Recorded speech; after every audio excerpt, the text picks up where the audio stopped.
uh, really kind of my second family. I was just out of the country for a couple weeks, and last week I'm just thinking about getting back here to see everybody. And so it's a pretty great place. I've been really passionate about teaching the meditative arts because I've seen so many positive changes through the years. I've had not only the students coming through the academy, but through my online programs. And I've heard hundreds of stories through the years on how the meditative arts has positively influenced people's lives in many different directions. And that's what kind of has given me the energy and the focus to really try to spend my efforts in getting this message out there. Yeah. What drew you to meditation in the first place then, Jeff? I got introduced to meditation in a bit of a roundabout way. I was a pretty young guy, around 19 years old, and I was very much into Western boxing. And I used to go to a boxing gym that's just a few blocks down the street here from my academy in Portland.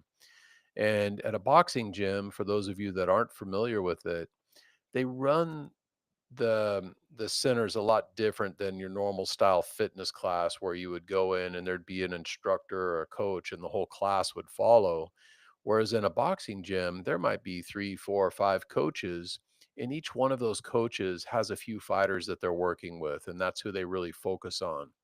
Well, at this one particular gym, one of the coaches there was a very well-known coach. He had created some very high-level boxers, both amateur and professional, and I really wanted to get to spend some time with him. And so I would always show up at the gym when I knew he was going to be there and work hard and let him know that I wanted to spend some time with him. And after following him around for about 3 or 4 months, he finally started giving me some tips and helping me out a little bit. And it was only maybe 2 or 3 weeks of getting to work with him when he told me something that changed my life forever, and that he said, if you really wanna be a good boxer, you should start doing meditation and tai chi." Now, at the time, I'm this 19-year-old kid who doesn't know much of anything thinking, "Isn't tai chi for, like, old people in the park? How's that gonna help me be a better fighter?" And, I had a lot of respect for him, though, and I decided to take on the practice, and it's changed my life in many ways, and through the years, as I mentioned, I've seen, many students be influenced by the practice, and it's, been a pretty positive force in my life. Yeah, it's I suppose 30 years ago it would have been even sort of less prevalent. I think there's more acceptance and more, people see more value in meditation now than they did maybe 30 years ago, where it was probably not talked about as much and, you know, probably not understood. I suppose in the 30 years ago as well, the kind of the mental health aspect of it would have been like, well, just man up and get on with it kind of thing as well. Yeah. So, but you've seen that change over the 30 years that you've been doing it. Yeah, it's people are a lot more open to the practice these days, and which is great.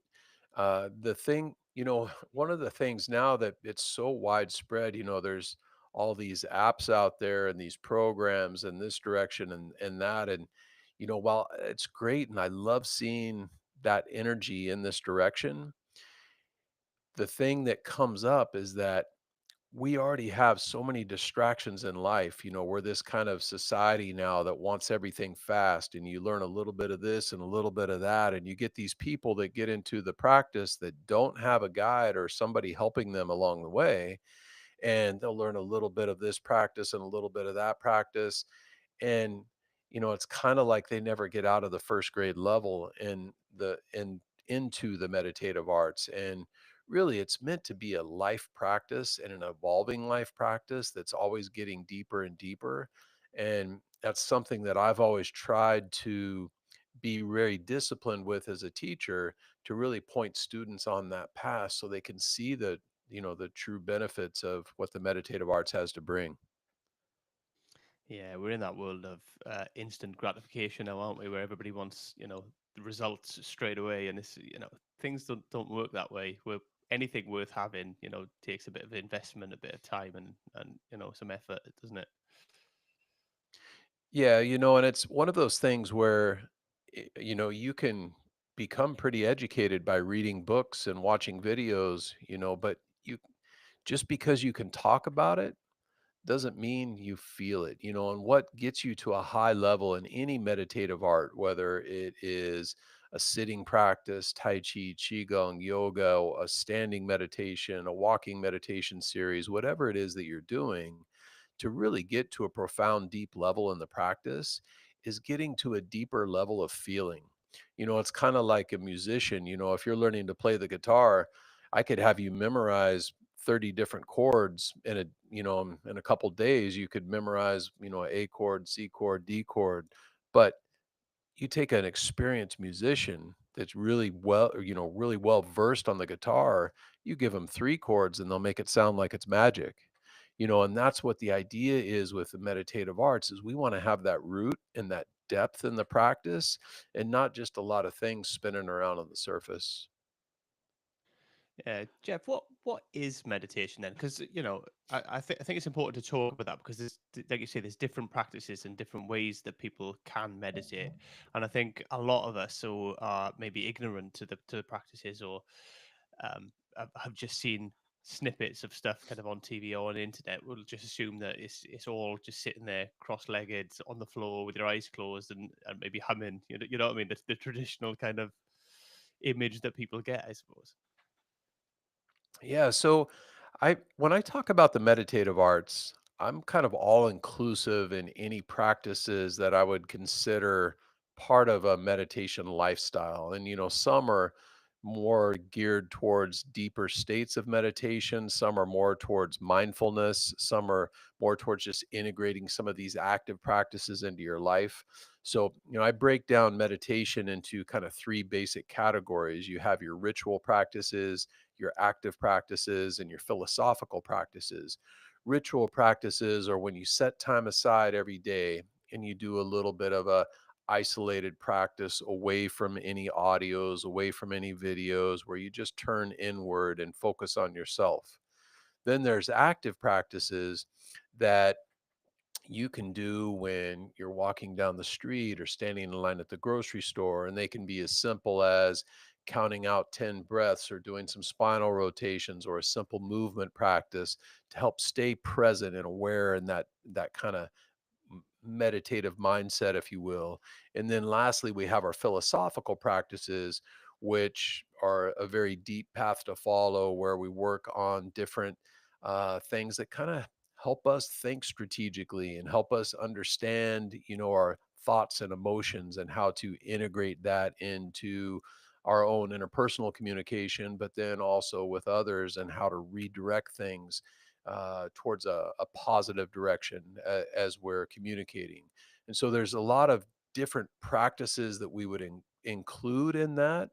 And I break that down really into five categories of meditation, where you have what I call the athletic side of the practice or physical side of the practice, where you'll see high level athletes these days, a lot of them now are turning to the meditative arts and to breath work to help improve their performance. And then we have the therapeutic side of the practice, which is good for keeping the body healthy, flexible, and strong, and our awareness, working through injuries and that kind of thing. Then there's the medical side of the practice. And the medical side of the practice, if you're familiar with Chinese medicine, is based off of Qigong theory. So that's a very deep uh, pillar of practice as well. We already kind of mentioned the philosophical side of the practice. And then lastly, there's the spiritual side of the practice, which is what most people, I think of when they hear the idea of meditation. So, on those five different directions of the practice, you could literally spend the rest of your life down any one of those paths working to build a life practice with the meditative arts. Yeah, it's quite interesting some of the things you're saying there as well about how the athletes use it. Um, I've worked with quite a few athletes, and I was big into sport myself, and used to do visualization. Would you class that as a form of meditation as well? Where you close your eyes, visualize what's about to come, and you kind of calm your mind and go through that kind of stuff. Would you class that as meditation or not? I would class that as a tool that can be used in a meditative lifestyle, as far as like a form of Meditation, that's kind of debatable, depending on who you're talking to. But I do think that using visualization can help us reach deeper levels in our meditation practice. And so there is a lot of visualization in any kind of meditation journey. Yeah, and I think the power of the mind is quite amazing as well, right? Because I mean, you just look at the placebo effect, and it shows, how effective that thought process can be, and having that kind of, um, I don't want to say control over your mind, but that kind of exploring your mind, and kind of finding that level of peace and calm there. Yeah, and part of it is, when we talk about building a life practice in the meditative arts, and this doesn't mean, it could mean any direction of practice, whether you're doing a yoga practice, a Tai Chi practice, you're doing a sitting meditation series or a standing meditation, whatever that is for you. There's what I call the 5 regulations, and in those 5 regulations, they're the core fundamental foundation that you wanna cultivate for any practice that you were going to take up, and they are regulating the body, regulating the breath, regulating the mind, regulating the energy, and regulating the spirit. Briefly, I'll kinda touch on what I mean by that. So when we talk about regulating the body, on a surface level, a couple examples I'll give you that will describe kind of these different energetic states.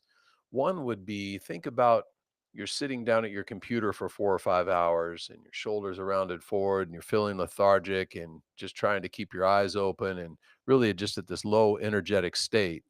And then another time when the most important person in your world walks in the room and your body perks up and your energy feels like you're on top of the world. Well, these two different energetic states we're in 100% control of all day, every day. And so, understanding how to regulate our body and our muscular tension and our skeletal alignment is very important. On a little bit of a deeper level in the body regulation, we get into maintaining some sort of muscular strength, working on our flexibility, making sure we're getting the proper diet and sleep so we can be healthy and have that energy.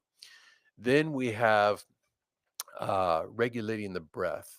Regulating the breath is an extremely deep topic and something that you'll study for the rest of your life if you take on a meditation practice. And in fact, in Qigong, it's often referred to as the science of the breath because there's literally hundreds of different breathing strategies that you can do with a Qigong practice. Now, by integrating these different breathing strategies, we want to learn how to use them strategically so we can get different outcomes. And because there's so many different styles of breathing, we kind of broadly categorize them into yin methods and yang methods. Yin methods are often deeper, more holistic style of breathing meditations. An example of a yin breath would be, if you ever listen to somebody sleep, their natural breathing pattern is a longer inhale and a shorter exhale. And this is the body's natural way of bringing your conscious mind into your subconscious mind, which is where we are when we're sleeping and dreaming. And so, if we want to emulate this style of breath in our meditations, we can do longer inhales, maybe soft retentions at the end of the inhale, and shorter exhales to help bring that energy inward, which is great for stress reduction, dealing with anxiety, improving our creativity and our focus. Then we have the yang side of the breath, which is more aggressive. And an example of this would be, if you ever had to push your car or you pick up something heavy, your natural instinct is exhale, put tension in the breath, maybe make the breath audible, and this helps generate energy and power. Now, when we start understanding how to use this breath strategically, we can use it to adjust our physical, mental, and emotional states throughout the day. We all go through emotional ups and downs. Some people are like a roller coaster, others maybe a little bit more balanced. But when you start seeing yourself start to get a little bit excited, we can use the breath, the yin side, to help bring us back down. And when we see ourselves starting to feel depleted, we can use the yang breath to help bring us back up. And so now we can find more balance throughout the day, which helps us stay more centered, more focused, and also more energetic in anything that we do. And so the breath is a very important tool as we start to develop a meditation practice. Then we have regulating the mind. Regulating the mind, again, just like the breath, is a lifelong practice. And one of the most common things I'll hear people say is, I've tried meditation, but I just couldn't quiet my mind. It doesn't work for me. And somewhere along the way, people got this misconception that in order to be successful in meditation, that you need to be in this state of nirvana where nothing can affect you, and it couldn't be further from the truth. I've been traveling around the world studying with teachers all over the planet, some really well-known high-level meditation practitioners, and I have never once met anybody who doesn't get distracted. We're all human, we all get distracted. That's part of the practice. But the idea is that we're able to recognize these distractions. And so say you're sitting doing a sitting meditation for 20 minutes, and maybe you get distracted 50 times during that session. Every time you recognize that distraction or imbalance, we use our posture, we use our breath, we use the movement if it's a movement practice to help bring us back to focus. And now we just got 50 repetitions of being distracted and coming back to center. And if you do that every day, every week, every month, every year, you start to develop this power and this ability that no matter what happens to you, if somebody says something to throw you off your game, or you have a bad day at work, or whatever it is, that you're able to bring yourself back to that center position. And it doesn't mean that you're never going to be discouraged, because we all are. But when you can approach a problem from a balanced state of mind rather than an excited or unsettled state of mind, we can respond from a lot better place. There's this story that I love about these two old monks, and they're walking down this dirt road after a huge rainstorm. They come up to this mud puddle, and on the other side of this puddle is this beautiful little girl, and she's standing there in a white dress and she's crying. And the older monk, he yells across the puddle and says, "Is everything okay? Can we help you?" And she says, "I need to be somewhere, but if I walk across this puddle, I'm going to get my dress all dirty." So the older monk, he rolls up his pant legs, he walks across the puddle and picks her up, puts her on his back, and takes her to the other side, and she's off on her way. Well, him and the younger monk are walking a couple miles down the road, and finally the younger monk is just furious, and he says, we're not supposed to touch girls, but yet you did back there at the puddle." And the older monk looks down and says, "You're still thinking about that girl? I left her back there at the puddle." And how many times in life do we have to get 2 miles down the muddy road before we finally realize that maybe this is something we should let go of? And, so learning how to regulate the mind and be aware of these imbalances is foundational in our development with the meditative arts. Then we have regulating the energy. Regulating the energy is another very deep topic and something that we could literally talk hours about. But just a brief explanation of it is, once you've reached a competent level in regulating the body, the breath, and the mind, you have the ability now to direct the energy in the body and lead it inward, extend it outwards, circulate it in the body to help us get different outcomes. And as we get into higher level meditation practices, we'll do a lot of this kind of work. Then lastly, we have regulating the spirit, which is a very profound idea. And it's something that, meditation masters and monks will spend their entire lifetime working towards that ultimate stage of enlightenment. And so when you have these five foundational principles, you can see that by cultivating these areas, it can affect any area you have in life and make anything better by incorporating this practice. Absolutely. I think there's so much value in it, and it actually reminds me of a quote. So when I was looking into meditation a little bit before the show, I found a quote that said, "True meditation isn't the sitting; it's in it's in how we choose to live our lives moment by moment." So it kind of comes back to what you're saying about that kind of bringing us back to that balance and that place of peace, really, I suppose.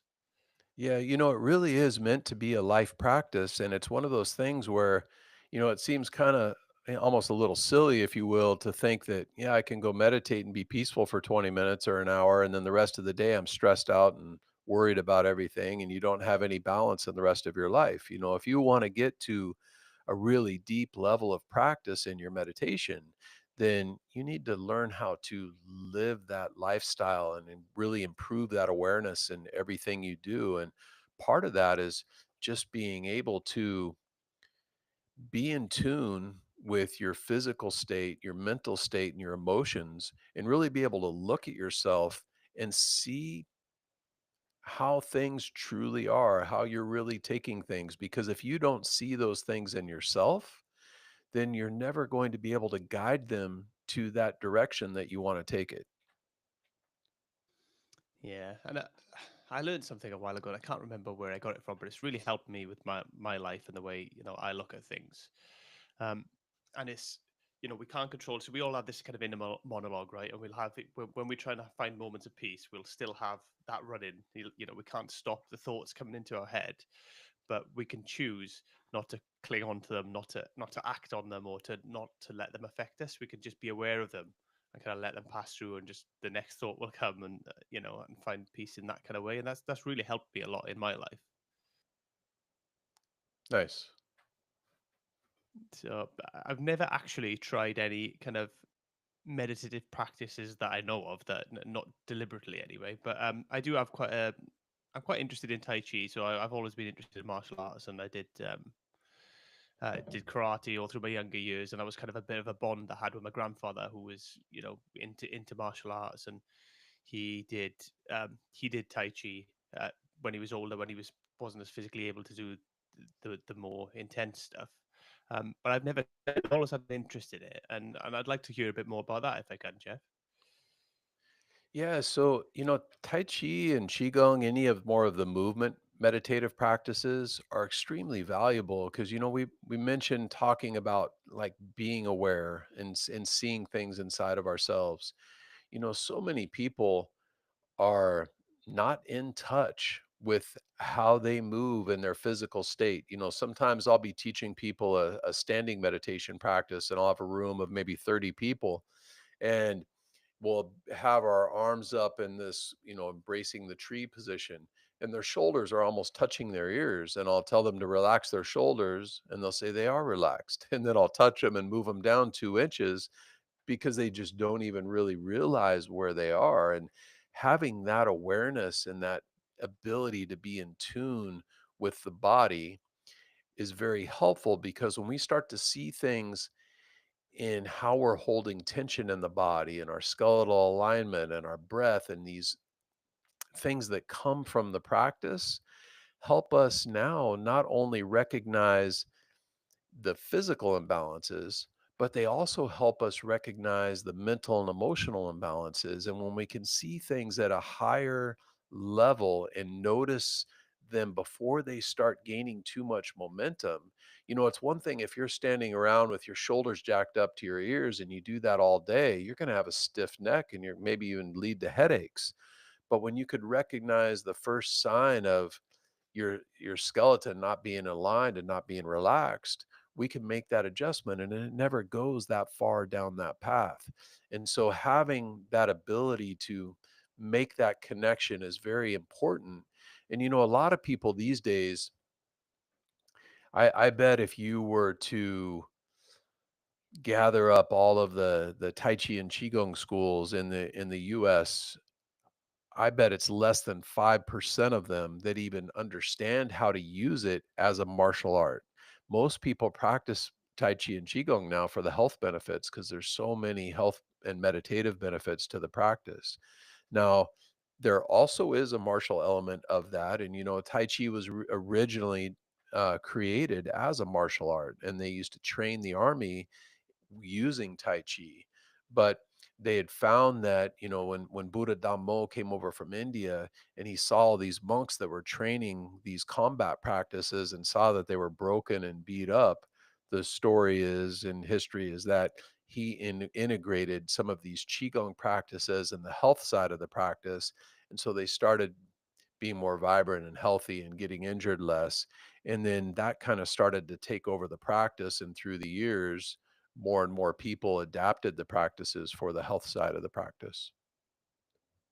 Yeah, it's interesting you say that. I found a couple of research articles actually, but one by the American Heart Association that said that meditation's been shown to.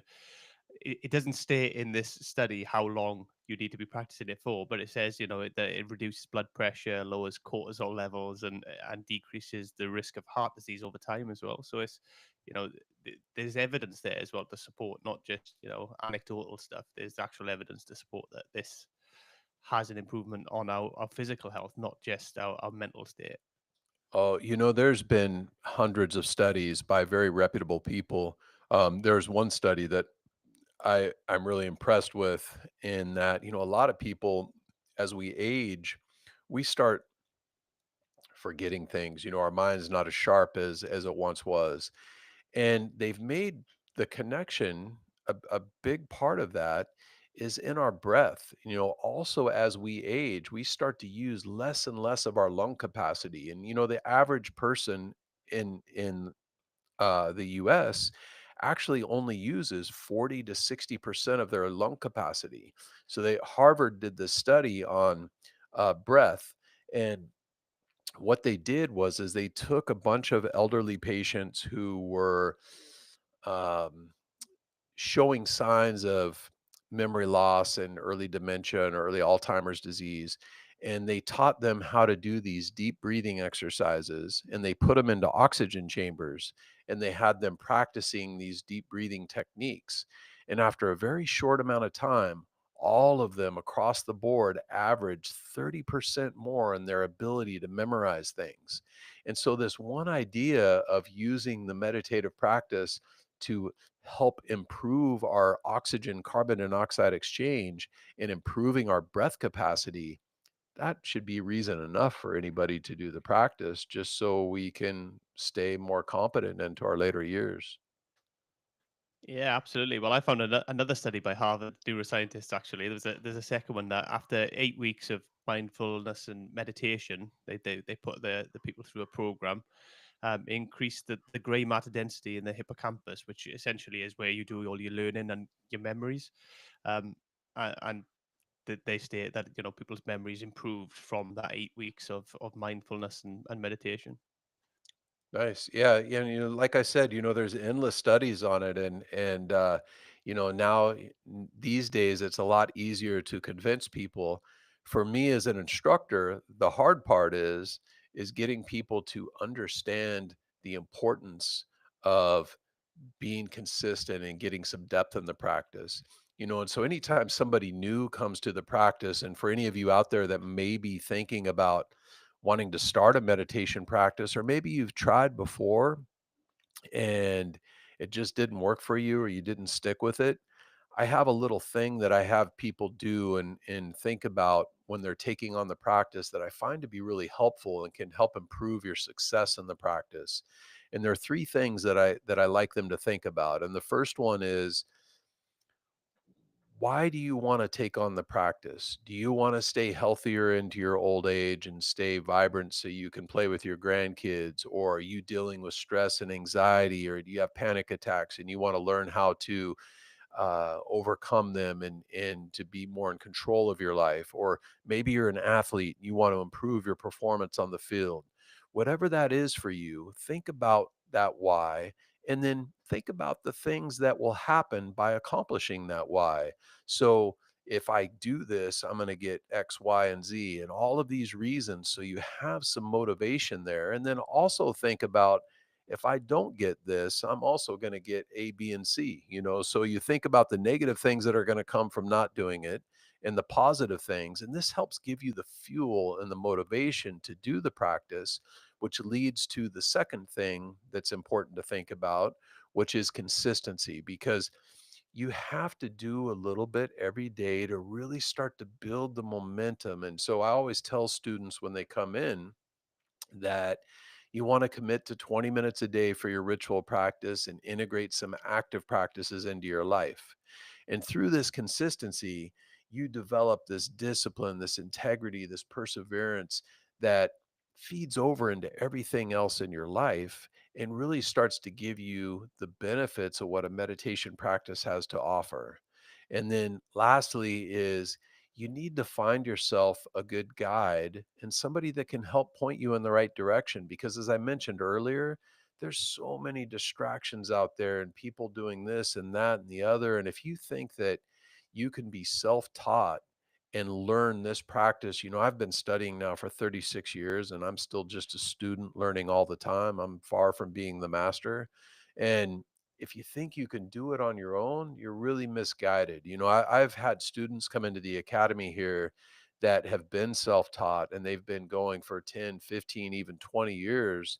And they'll come in and see one of the students here who's been around for 6 months, 12 months, who's further along in their practice than they are after 15 or 20 years, and it's really kind of discouraging. And life is short, your time is valuable, and finding a good guide is not that difficult. Find somebody that you resonate with that helps point you in the right direction, and you'll see so much more value out of your time and really start to get to the benefits of the meditative arts a lot faster if you do this. Yeah, I think you're right because I think ultimately it's a skill that you're trying to develop, isn't it? Really, to be able to do it, or a number of skills, really. And it's the same as anything else. I mean, there's always outliers with people who teach themselves to play guitar and stuff like that. But generally, it's much more difficult, and it takes a lot longer if you do ever get there. And having an instructor or a coach, somebody to help you develop, show you things, question things, make you think about things in a different way. You can't, like, I don't think you can get that from just being on the internet and just kind of researching it. I think you need that two-way conversation to really kind of develop your what you're doing and bring it on. Yeah, I agree. And I do think, there's some people out there, like you said, the outliers that are very disciplined and they'll focus on something and they'll get to a competent level. But you can imagine that person spends, say, 10,000 hours to get to whatever point they're at. Imagine if they had a really good guide spending that same 10,000 hours. I bet they'd be twice as far along because you you have somebody that's invested 20, 30, 40 years of their life into doing something and they're very competent and you're starting from scratch and don't really know anything, you could be disciplined and eventually get somewhere. But if they can point all the shortcuts out to you and help you get there a lot quicker, it can really save you a lot of time. Absolutely, and I think the value in coaching is that two-way conversation, that individual, personal. I'm struggling with this, or this is my specific issue, and you can kind of engage that together. I think that's much more valuable than just reading kind of cookie cutter information off the internet or watching like a cookie cutter video that shows you the basics, but you might be struggling with a specific element and it doesn't necessarily touch on that. Yes. So, knowing that meditation is growing and stuff like that, and it's getting bigger. Um, how would you encourage somebody to start if they're thinking, "Oh, I know nothing about it. I'd like to start." How, what would you suggest for them people? Maybe the ones that are a little bit reluctant as well, to thinking, I'm not sure about it. So I always tell people to try to find something that is going to be fun for them, and some people are really not in the mental space to sit for 20 minutes yet. They haven't developed that kind of patience. So for that kind of person, I would recommend maybe doing some tai chi or doing some qigong or something where there's some slow movement going through and learning the breath work through the movement practices to help reach those different states of meditation. And then eventually you might integrate some standing meditation or some sitting meditation and approach it that way. Find something that you're going to enjoy because it's going to become part of your life. And there's so much depth to the practice. As I mentioned, I've been studying for a long time and I'm still learning every day. I feel like I'm as much of a student now as I was 20 years ago. And it really is a deep practice. And so there's something for everybody. And if you have a strong why and you understand where you want to go with the practice, you can integrate the practices that are going to help you on that path. And when you start seeing the positive outcomes come from these practices and these efforts that you're doing, now it stops looking at as a you stop looking at it like it's a chore that you got to do every day, and more as it's something, hey, I get to do this, and you get excited about doing it. I've been I have had a daily ritual for many years, and I haven't missed a day of my daily ritual since I had my hip surgery 5 years ago, and I don't plan on missing a day anytime soon, and so it's one of those things that I don't look at that as a chore. I look at that as something that's fun that I get to do that I know is beneficial towards my future development in anything that I do. Yeah, it's important that I suppose it probably takes a little while to get to that point, isn't it? It's like it's the same with me. I go to the gym, and that's kind of my escape, and my it helps my mental health and everything else. Um, but at the start, it wasn't that. It's kind of developed into that over time because I've stuck to it. I've developed. I've got better at it, and now if I don't do it, I really miss it, and it affects me negatively. Yeah, definitely. I think it is something that comes with time. Some people pick it up quick and they start seeing the benefits right away, and others take a little bit longer. But if you have that good, strong why, it helps you get through those times of confusion and those distractions, and you just kind of push through until you really get to that point. Do you see any kind of common reasons why people do kind of quit when they're in that point when they've not quite got to to the point where they see in the benefit where they get in that routine and it's becoming part of what they do? Yeah, the biggest thing that I see people quitting from is they'll start the practice with good intentions, but they never make the commitment and the consistency to s- see the benefits from the practice.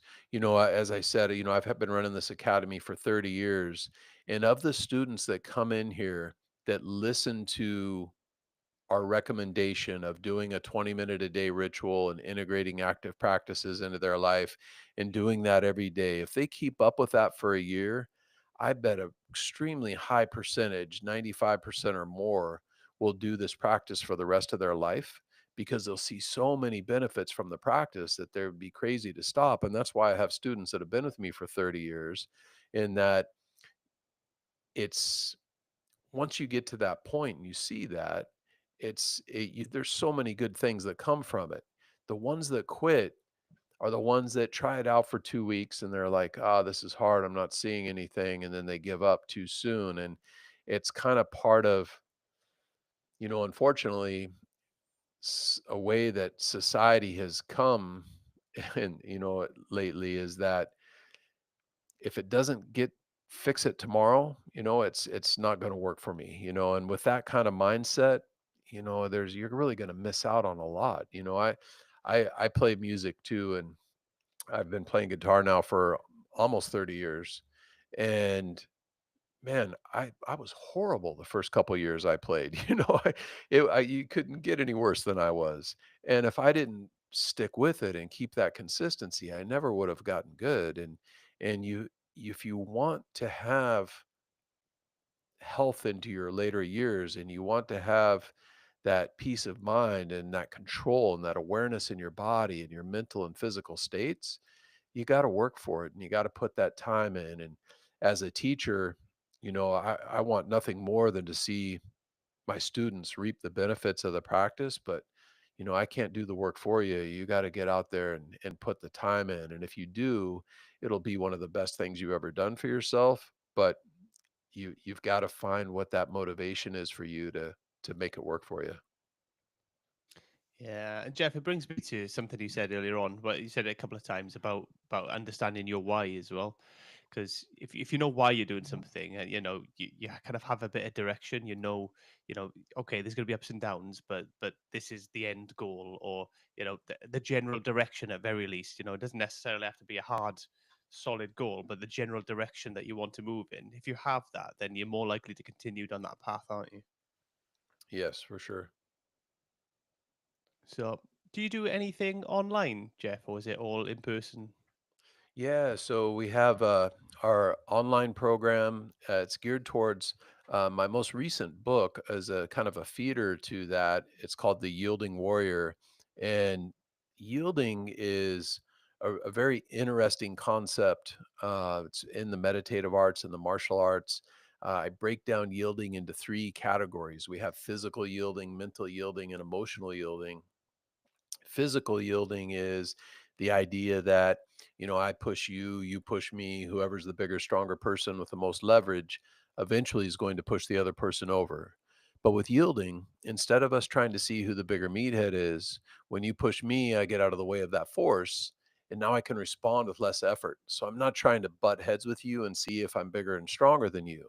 Now it's obvious how this is effective and can be helpful in any kind of athletic event or endeavor that you would take on, because there's always going to be other athletes that are bigger and stronger than you. And when you can learn how to redirect that force and apply pressure where there have the least amount of resistance, it can help us be more successful.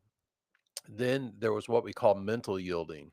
And mental yielding is developed through the awareness. So within physical yielding, in order to be good at physical yielding, you have to be well rooted. The lower part of your body needs to be strong and flexible so you can change your central equilibrium without getting tight. The body has to be relaxed, the breath has to be calm, and the mind has to be present. Now, while it may take a lifetime to really master these skills, from day one, we start to get to the point where we can see things more clearly inside of ourselves. And now, say you and I are having a conversation, and now we're back on the mental yielding idea, and I say something that unsettles you, and I pick up on it from that first imbalance. It's a lot easier to adjust the conversation and keep us in a harmonious place than if I'm not paying attention to that. And pretty soon I'm so far off track, you want to slap me upside the head. And so, learning how to use yielding in all of our interactions is extremely powerful. One, we're being more considerate, which is something that we could all do more of anyway.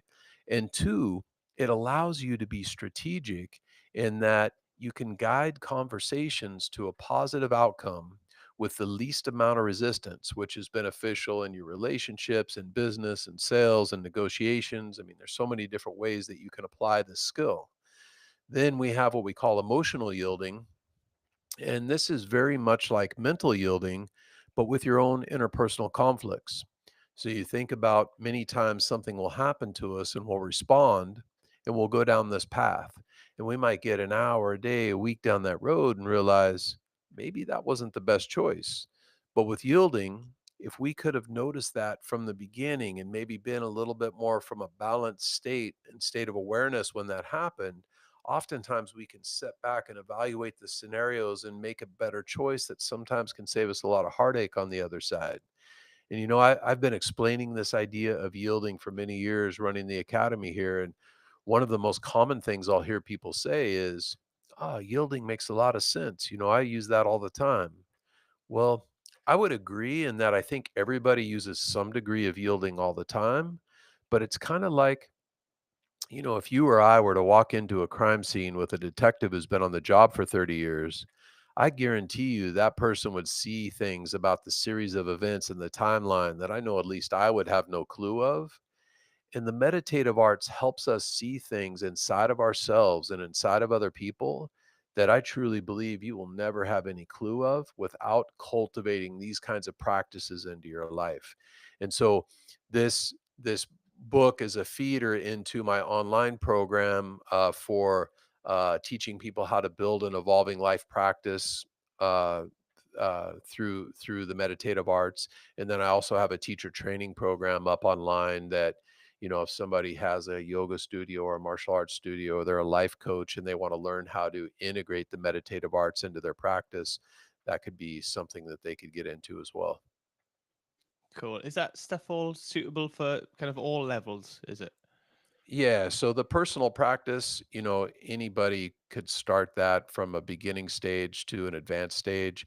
I've got over probably 180 or 90 videos just in the beginning program up there teaching things from Tai Chi and Qigong, from sitting meditation, energetic work, breath strategies, standing meditation, all different kinds of things. And so you can learn how to build a practice around your lifestyle and integrate things that will help you get to whatever goal you're looking to achieve.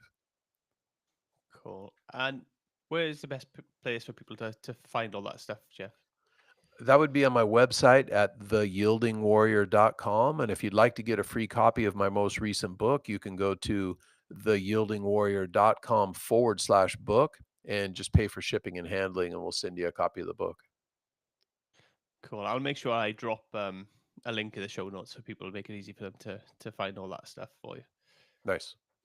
Um, what's kind of one practical step that somebody can take now if they're interested in starting this journey, and when they finish listening to the show, what's one practical step that they can take to start on that journey? I would go back and listen to what I told you to do on thinking about your why and really spend a half an hour, an hour and dive deep into that, and then find yourself a guide and get started. That would be uh, the most beneficial to you when you have that strong purpose. You understand that there's consistency and commitment needed, and you have somebody that's educated that can help point you in the right direction. If you do that, you'll be successful with the practice. Absolutely, I couldn't agree more. That's important in everything we do, I believe. So um, that's good advice on that one, Jeff. I'm conscious you've got commitments, so I'm going to bring the episode to a close here. Do you have any final thoughts or messages that you want to leave people with? No, thank you very much for having me. It's been my pleasure. Thanks a lot, Jeff. Take care.